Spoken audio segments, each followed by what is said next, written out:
Welcome to The Victory Kitchen, the podcast all about American food rationing during World War II. I'm your host, Sarah Creviston Lee, author, historian, and vintage foodie. I'll be exploring the logistics of food rationing, featuring wartime cookbooks and recipes, and highlighting real home front experiences. We're going to be learning exactly what our grandmothers had to do to get their food to fight for victory. Hi, welcome back to another episode of The Victory Kitchen. Today is episode number 5, and we're going to be talking all about meat rationing. Meat rationing is a multifaceted topic. We could talk about Spam, we could talk about meatless aspects of wartime like Meatless Mondays, but I'm going to be saving those topics for their own episodes. Today, I'll just be focusing on where the meat went, what exactly was rationed, and how the government got Americans to eat quote-unquote variety meats. Later on, I'll be talking about our featured cookbook, 120 wartime meat recipes. And then finally, we've got our featured home front story for today.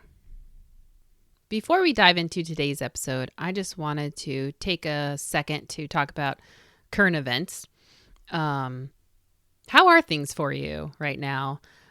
In my neck of the woods here in North Central Maryland, some stores have been having things back in stock.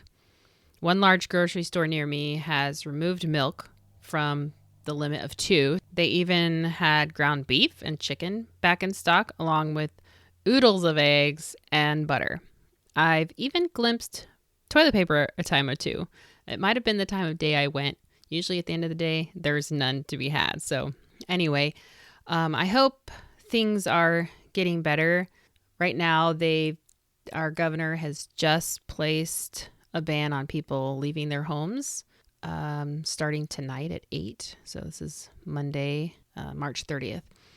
And you can just leave for essential stuff like medical and food. So yeah, things are progressing. But I just wanted to give a huge shout out to all the employees of grocery stores and restaurants that keep going into work so that our communities can be fed during this crisis. All right, so diving into the stuff we have to talk about today. You know, several times in my wartime rationing journey, I've questioned myself.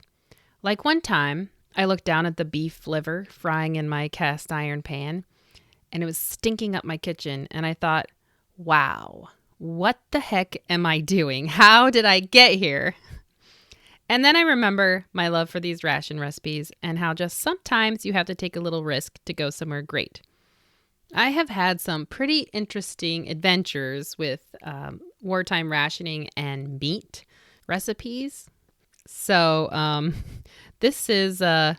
have mixed feelings about the topic. But in the 1940s, Americans really loved their meat. So when meat rationing was instituted, it was a hardship, I think, for a lot of Americans to have to switch their thinking, switch their cooking habits and what was available. But first of all, we need to figure out, where did all the meat go?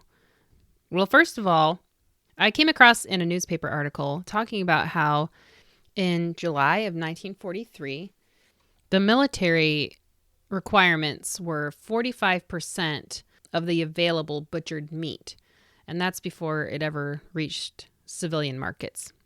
They also required the best cuts. So the military received all the best cuts of meat and 45% of what was available in the market. So that's a lot. And I think that right there, that gives a good idea of why there was a shortage of meat and why what was left was so expensive. Now, keep in mind, this 45% that the military required, it was just a snapshot in time. This was just July 1943 and the military's needs then. These needs did fluctuate during the war. So that freed up a lot of meat for the civilians now and then. And depending also on how good the pork harvest was or the beef harvest was, that also affected how much meat was available in the marketplace after the military took their required meat needs. So the military used their meat to feed the troops And that included the meat that went into K rations for soldiers out in the field. And then it also fed injured soldiers. Some of the meat also went to feed our allies. And then the rest was, for civilians. I should also mention here for restaurants as well. March 29th, 1943 marked the beginning of meat rationing, along with fats, cheeses, and processed foods, canned foods.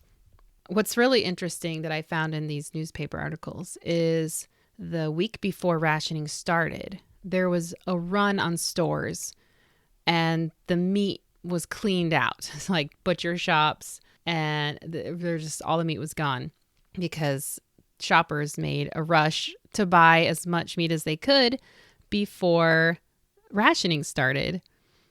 This kind of sounds familiar, don't you think? Anyway, so there's that. So there's that run on the grocery stores for meat. And so when rationing began March 29th, the same thing happened. So any meat that was in the stores again was cleaned out. So housewives were taking their entire points that was available to them for the first week or two and spending all their points on meat. This was a problem because their red points not only purchased meat, but it could also purchase cheeses and fats like butter or margarine or shortening. So by using all of their red points for the meat, then they were left with no points to buy the other things they might need, like butter or cheese. There was such a concern about how much meat was being purchased that there were health statements put out saying, your refrigerator can't keep fresh meat fresh for that long. Like you can't store that much fresh meat. So be very careful about it going bad. And there was just a lot of confusion, not just about, how much meat they should be buying all at once or whatever, but there was also confusion about how the ration stamps worked. A simple way of explaining how the stamps worked is that there were stamps labeled A, B, C, D, and E, red stamps. That was the ration currency for the month of April, with a different letter becoming valid each week, but all stamps remaining valid until April 30th. But the confusion was so great about how this worked that people were coming into the butcher shop to get meat, and they were tearing out too many A stamps. Some cases they were tearing out B and C stamps when only the A stamps were valid, and the butchers were taking them, also not understanding exactly how the system worked.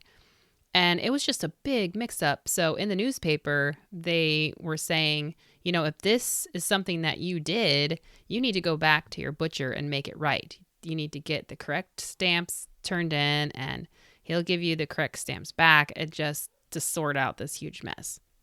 There was even this hilarious story of this woman came into the grocery store in the morning and she bought some cheese and some lard.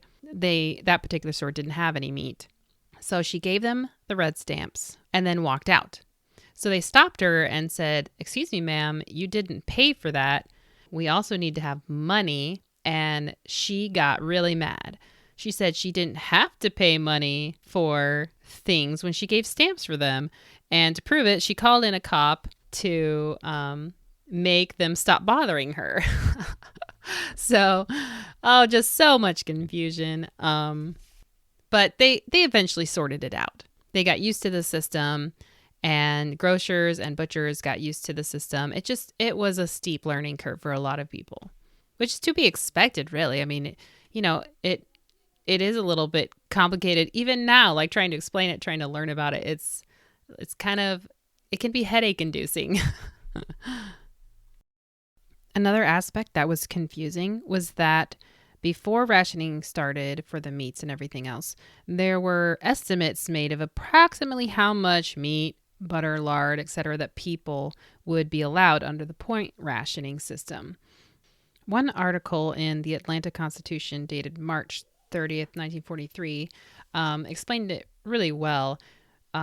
They quote somebody saying, "I thought we were supposed to get 2 pounds of meat per week per person. How can we get that and get any butter?" And that was a typical question that people had. How much lard am I allowed each week? How much cheese? And this is confusing because, like, if we look at British rationing, they were given like a specific portion was guaranteed per person for a certain period of time of specific things. But it wasn't really the same way in American rationing. So the article goes on to explain, quote, "It should be explained that there are no set allotments per week for any of the newly rationed foods, but the purchase of such foods works very much in the same way as blue stamp rationing. You are allowed 16 points per week, and these points may be spent interchangeably for meat, butter, lard, cheese, canned fish, salad oil, etc." Close quote. So that makes it a little more sense when it's explained that way. They're just allowed 16 points, red stamps, and you can use those however you want. Just don't go spending them all in one place, I guess is one way to say it. And I found these articles all in the Atlanta Constitution, so a Georgia newspaper. There were just some really great articles in this particular newspaper. So, and I think this is a good example for what was probably happening all around the country. There was just that initial confusion, how things worked, even though I think the newspapers did a fairly good job of prepping people for how things were going to work. Even in magazines, like I found a great article about meat rationing in Life magazine that explained about meats. So there was some preparation, but I think when any new system is introduced, there's just some confusion. Now we need to talk about what was rationed. I think this gets confusing now. Like when we try to study it, if you try to look online, it's very hard to pinpoint exactly what was rationed for Americans. According to this amazing article in the Birmingham News, dated March 21st, 1943, it gives a rundown of all the things that will be rationed and things that will not be rationed. And I obtained special permission to post this picture on my blog of this full spread of this page in the newspaper because it contains the most fabulous pictures that I've ever seen in a newspaper. And it has so much information about this rationing.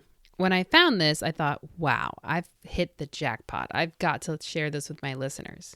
So I really encourage you to go to my blog, victorykitchenpodcast.com, after you listen to this and take a look because it's really something you shouldn't miss. All right, so according to this article, this is what was rationed. All fresh, frozen, smoked, or cured beef, veal, lamb, and pork. All meat or meat products in tin or glass containers. All dried meats. Quote-unquote variety meats, including tongues, brains, hearts, liver, sweetbreads, and kidneys. Bouillon cubes and beef extracts and similar concentrates. All dry, semi-dry, and fresh smoked and cooked sausage, including salami, pork sausage, baked loaves, wieners, scrapple, souse, I don't know if I'm saying that right, hopefully I am, head cheese, and others. And if you don't know what head cheese is, it's the little pieces of meat from an animal's face that's removed and congealed kind of with some gelatin, I think, in a loaf. All right, then suet, cod, and other fats, all fish, shellfish, and fish products in hermetically sealed containers. So all those meats and meat products were rationed. These are the things that were not rationed: fresh, frozen, smoked, salt, and pickled fish. Fish in containers not hermetically sealed. All poultry and game, whether frozen, fresh, or in tin or glasses. And then also, I found another reference somewhere else that said mincemeat. So I think this is very important to point out. Chicken was not rationed for Americans. This is a huge confusion, I think, because in England, chicken was rationed, and so were eggs. And there's a lot of information out there about that. And so when anyone searches like rationing, that usually comes up. So I just want to make it clear that for Americans, chicken was not rationed, neither was turkey or other game birds. Or fish, for that matter, actually. Fish was rationed in England as well, but not in America. Another topic regarding meat rationing is about the farmers. The farmers, they sometimes sold directly from their farms the meat that they butchered. So it wasn't always at a butcher shop that people would go to purchase their meat. But with the rationing of meat, things had to change for them. They were urged to economize their use of home-produced foods for their own consumption and to limit their store-bought foods strictly to those not produced at home. So a farmer whose wife makes her own butter, for instance, they're asked to not go to the store and purchase butter.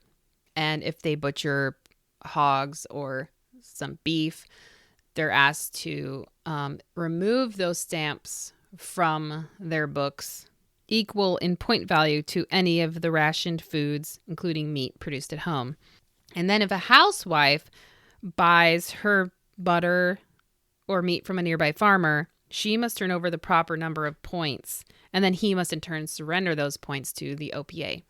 There was also made mention that farmers who were used to giving meat to family or friends or neighbors as gifts, that they had to stop that practice during the war.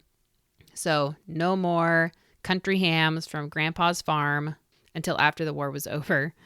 I found this really interesting. I hadn't thought about that aspect, but gifting meat could be seen as unfair because of you have that resource and others are able to take advantage of that, but not everyone. So I found that very interesting. But farmers could still sell meat. They just had to make sure that proper ration points were exchanged for the weight and amount of meat that they were selling. Now, one aspect of meat rationing I had not taken into consideration was a government meat conspiracy. I know, that sounds really mysterious, doesn't it? Well, I guess if you think of it this way, how did they get Americans to incorporate organ meats into their menus rather than their standard selections like steak, sausages, and bacon, or at least in addition to those things? I found this online article in The Atlantic by Carrie Rom, and they say that in 1940, at the behest of the Department of Defense, the National Research Council assembled a team of the country's leading social scientists to create the Committee on Food Habits. Its mission was twofold. First, they needed to launch an in-depth study of America's eating habits. Who in a household decided what would be served? What made a meal a meal? What was the ideal balance of familiarity versus novelty? And second, once it understood the factors that influenced those answers, the committee needed to change them in ways that benefited the war effort. So the government needed to figure out a way to incorporate these meats that were usually considered in the general American consciousness to be waste meat, not useful to them, or they consider them like poor people food. So they needed to change that to make use of this resource that was high in nutrition and not as in demand, and the military didn't need it, so it was a good asset. So in 1940, Margaret Mead, who was an anthropologist, and a German-born psychologist by the name of Kurt Lewin, were tasked with studying Americans' eating habits. I found this paper written by Brian Wansink entitled Lost Food Acceptance Lessons from World War II. And he says that, quote, prior to 1942, the focus on changing eating habits had reflected a stimulus response model of propaganda and nutritional education. In contrast, Lewin and Mead believed we first needed to reduce consumption barriers before people could effectively be encouraged to change their eating habits. That is, before giving people nutritional or patriotic reasons why they should say yes to eating liver, it was important to first remove the reasons they would say no. Without removing barriers to consumption, promotional incentives would be wasted, close quote. So Ms. Mead and Mr. Lewin studied Americans' eating habits. And while it was originally thought husbands controlled what food made it to the table due to their preferences, what they found in their studies was that it was the person doing the planning, shopping, and cooking, which usually meant the housewife, who determined what was put on the table to eat, despite the husband's preference. And this idea was confirmed after a national survey showed that husbands and children frequently ate what was prepared for them and only objected when the meals got too weird or different. So through this, they determined that their efforts to change eating habits should be aimed at the housewife, the one who selected, purchased, prepared, and served the food. Brian Wansink also said, quote, foods also become more of a social norm when they are aligned with the patriotic obligation to, quote, do one's part for the war effort. As such, they soon became foods that patriots ate, not necessarily foods that poor people ate. The war effort helped make organ meats more socially acceptable. Consuming organ meats was one way of showing support for the war effort on the home front. As a result, there was a suspension of grumbling, because to do so would be to minimize the greater sacrifices being made by others. Close quote. So I find that really interesting because, I mean, we all know about the patriotic aspect and the propaganda behind what foods to eat because we see the posters. Anytime you do an online search or go to museums, you see these amazing wartime propaganda posters about food. But what we maybe don't realize is the subconscious aspect. You know, where did they go from I don't eat liver to, you know, liver is served once a week in our household. It didn't happen overnight, and it didn't just magically happen, or it just wasn't always there. It was something that had to be taught to the American people, and they did that during the war. So to help make that happen, they also had to provide housewives with ways in which to cook the organ meats that was familiar and appetizing. And they had to do it in incremental ways by encouraging housewives to just try organ meats for variety and to incorporate them into their meal planning now and then. Butchers and reporters for newspapers were encouraged to call organ meats quote unquote variety meats to help remove some of the stigma. It helped that variety meats were sold for less ration points than standard cuts of meat.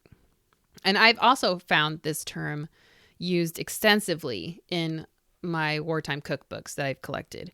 Most of the time, I think that is what they're referred to as variety meats.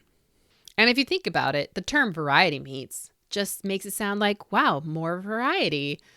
But when you say organ meats, there's an immediate like gut response. If you've never had them, or like I didn't grow up eating organ meat, so for me it's like, ugh, that sounds disgusting. So there, you know, there is that difference in even just the term being used. So one example of this is in the January 1943 Life magazine that I talked about earlier that has a great article about meats, and in this particular case, variety meats. It says, quote, for no good reason, most Americans wrinkle their noses at the idea of any of the functional organs of otherwise edible animals, yet tripe, kidneys, tongue, heart, liver, and the other variety meats shown on the following pages are not only rich in nutritive value, but when properly prepared are among the tastiest dishes known. Close quote. So I have a copy of this magazine, and the pictures in there are fantastic. There are many, many pictures of the different organ meats, and it shows the variety to which they can be applied to meals and dishes. And when I posted about this on my Instagram account, I was really excited and happy that so many people are like, oh yeah, we eat that organ meat in my house, or oh yeah, tripe is great, this served this way. And even I have learned to use chicken livers because of my ration cooking adventures. And I think those are the ones that I would turn to the most if I had to, because they're much milder than beef livers. They don't stink as much when you cook them. And you can incorporate them, like mix them in with other meats. Like I've mixed chicken livers in with ground beef for meatloaf and served it to guests, and they thought it was great. So I don't know if I remember telling them if I had put them in there or not. Yeah, so anyway, but see, they didn't know, and it was great. I bet if any of my friends are listening to this right now, they're thinking, oh my gosh, I'm never eating at Sarah's house again.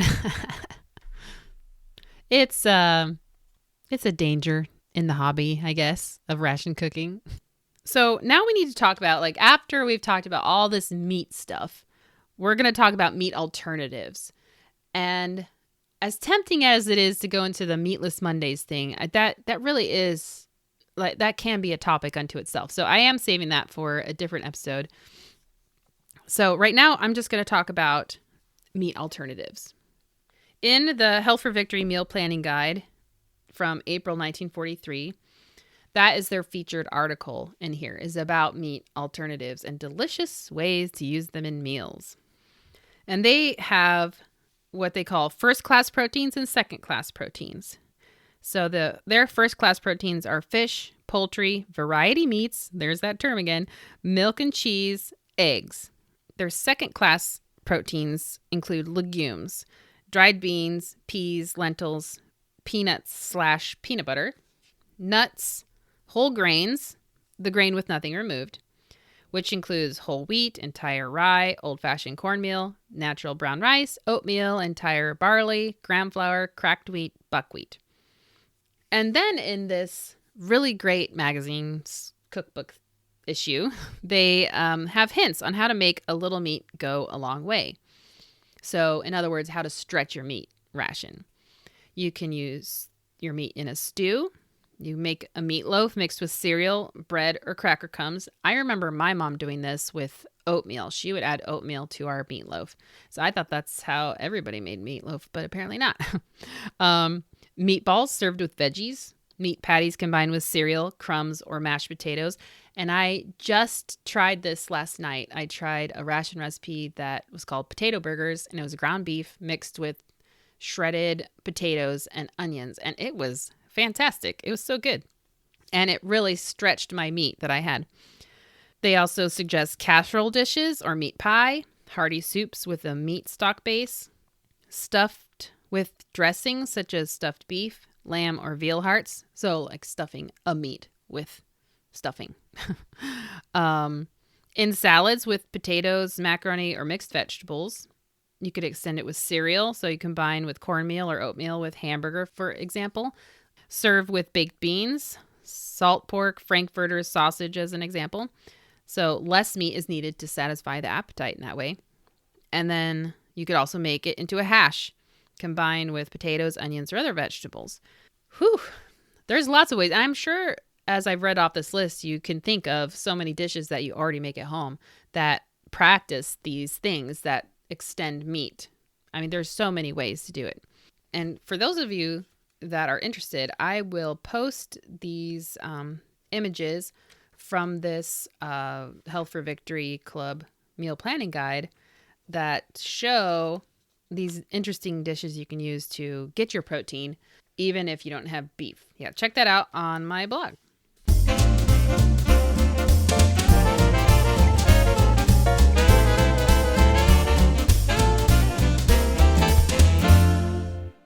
Today's featured cookbook is 120 Wartime Meat Recipes, published by the American Meat Institute.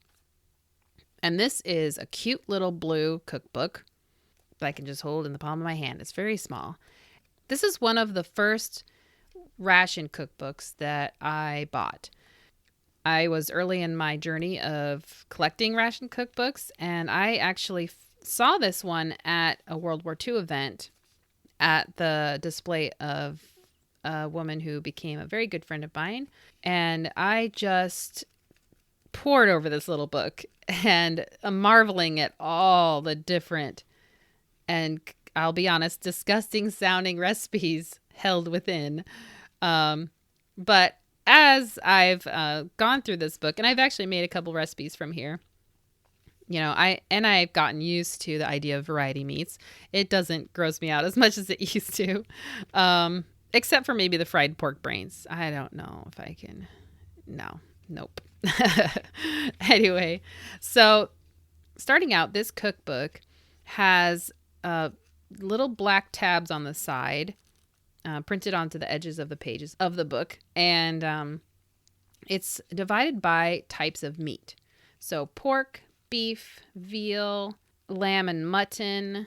There's a lot of those. Smoked meat and sausage. And yeah, that's the last category.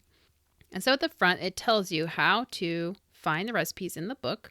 And then it also has a little introductory page that's very short called Meat and Wartime Nutrition. And it has a picture of a soldier getting, looks like a T-bone steak put into his plate. And it says, why is meat item number 1 on Uncle Sam's food shopping list? Why does the man in training get nearly a pound of meat a day? Why is meat a basic part of every Army ration, even down to pocket-sized Field Ration K? Meat, to which man always instinctively has turned, is now recognized by science and by the government as a protective food containing many of the essential nutrients which make for health, stamina, and vitality. Meat provides complete, high-quality proteins, essential B vitamins, thiamine, riboflavin, niacin, important minerals, iron, copper, phosphorus. That's it. And then on the next page, it says what the housewife can do. It has a roasting timetable. It says like little tips, use available meats, learn to prepare the cuts which are available from day to day, even though you have never served them before. All can be deliciously prepared. And the second tip, conserve in cooking. Moderate, even temperatures mean less shrinkage, less loss of food values. And then they even tell you how to braise meat properly. They tell you how to learn to make a good stew and to extend meat with other foods like cereals, vegetables, eggs, milk, and cheese, and then using meat in soup. And then they also tell you how to store meat safely and to serve it attractively. They also say vary the seasonings. This is important when meat choice is limited and you have to serve the same kind of meat over and over. And that's very true. What I found in a lot of wartime cookbooks, they don't have a lot of variety in seasoning. No, not a lot of herb suggestions or spice suggestions. So that's something either that wasn't very popular or just you had to learn it on your own. I don't know. All right. So this cookbook is full of lots of variety meat recipes like pork knuckles, braised pork liver, sweetbreads and bacon, omelet with brains, boiled veal hearts, broiled lamb liver. Yeah, so I don't know if any of those sound good to you, but mutton curry. Now that one I could maybe go for. All right, so the one that I wanted to talk about is the hot ham rolls. Now, I made these with my homeschool co-op class when I was teaching a wartime cooking class, and they were pretty popular, and I like them too. So the hot ham rolls is essentially, you have to think of it like a cinnamon roll, but savory.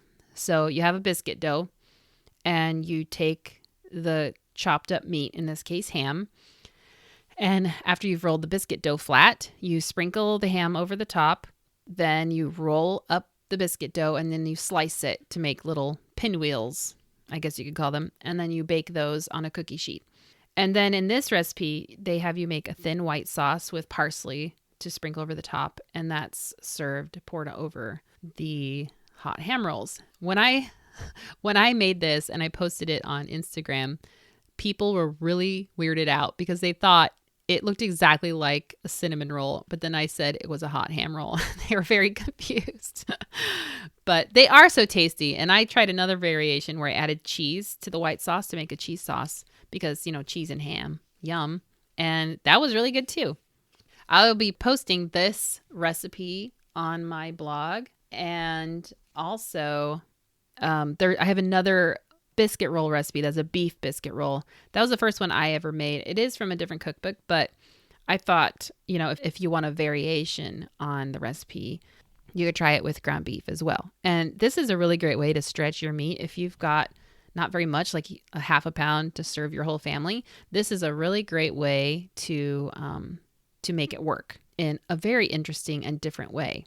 For the beef biscuit roll, though, I would put a beef gravy over the top. Oh, that was really good. So that's what I would recommend for that recipe.